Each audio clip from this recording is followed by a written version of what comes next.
Al, kumain ka muna ha. Bago ka umalis, tsaka yung kape mo, huwag mong kakalimutan. Panlaban mo yan sa antok sa biyahe. Ang sweet naman ng mahal ko. Tara, salon mo ako, bilis. Sana may iba akong trabaho no? Hindi ko na kailangan lumayo. Pwede tayo magsama-sama lagi ng anak natin. Kaso, kailangan magtiis sa pagiging pahinante. Dami natin pinag-iipunan Nako, mahal. Kung hindi rin naman sa pagsisikap mo, malamang nagtitiis pa rin tayo dun sa dati nating apartment. Yung mainit na Para parang tayo ay nasa pugon.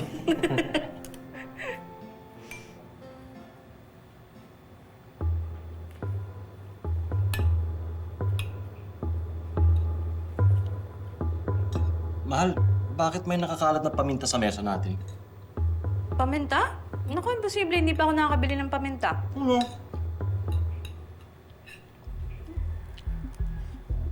Ma! Pa! Sakit ng tenga ko! Patingin. Ang sakit ng Ulit natin sa kami. Ano yan? Patingin mo masakit naman. Patingin. Uy, ano to?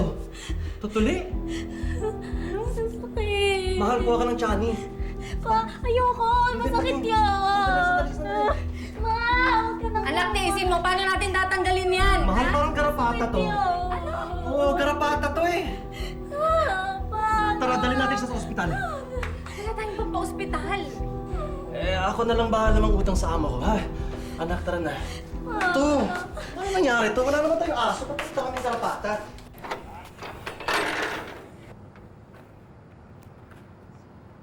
Ayos ka lang. Grabe naman yun nangyari. Garapata pa talaga no? Tara.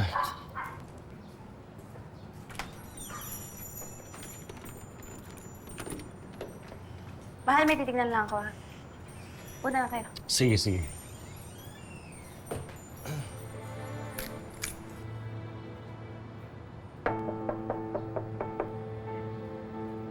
Sheila? Sheila?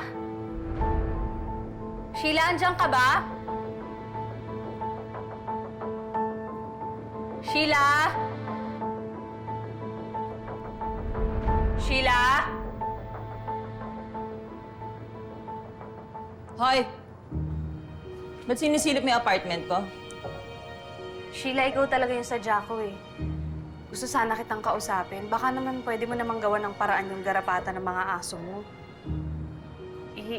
Napeperwisyo na kasi kami. Ang totoo niyan, galing pa nga kami sa ospital eh. Pinasukan na ng garapata sa tenga yung anak ko.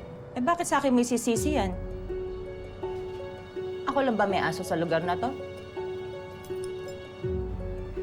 Sheila, alam naman ng lahat ng tao dito, ikaw lang naman yung may aso na may garapata. Ang tabi ng dila mo, no? No? Kakapikon. Alam mo, hindi ko naman kasi kasalanan yan kung pabaya kayong mga magulang eh. Kargo nyo kung bakit nangyari sa anak nyo yan. Kagagahan mo yan, nanay ka eh. Teka lang, bakit ikaw pa yung nagagalit? Ikaw nga dahilan kung bakit tayo pinipesi ng garapata dito. Ako? Ako talaga, ha? Ako? Ang yabang mo, ha? Bagong salta ka lang dito, napakayabang mo, baka hindi mo alam kung sino kinakalaban mo, ha? Ay, kausap kita lang maayos, ha?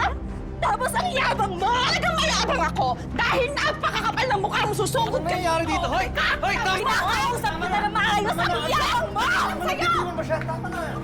Ha? Ikaw, itali mo yung asawa mo, baka mamaya mauna pa mga agat niyan! Ipapabarangay kita! Go!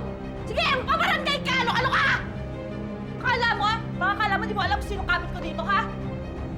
Mga aso ko pa pagdiskitaan mo? Hoy kayo! Sige! Labas! Yun! Lapain niyo yung babaeng yun! Sige! Labas! Anak, pasok. Yung pinagmula ng garapata is yung sa kapitbahay po namin din na nangungupahan doon sa inuupahan naming bahay. Hindi na po kasi nila naaasikaso yung aso. Hindi na po masyadong napapaliguan. Ang tapang-tapang mo, baka hindi mo alam kung sino pinabangga mo dito, ha? Ha? Napakayabang mo, ang dami tayo mo sinasabi. Bakit yung mga aso ko pagdidiskitahan mo, ha?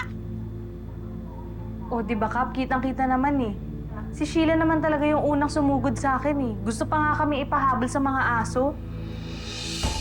Kap, tulungan mo naman kami parang awa mo na At saka sabi rin nung doktor, kung hindi pa daw namin nadala si Savannah sa kanila, baka na-impeksyon na yung tenga niya dahil pinasukan ng garapata. Ang gusto lang naman namin, Kap, ay masolusyonan yung mga garapata. Wala nang maperwisyo.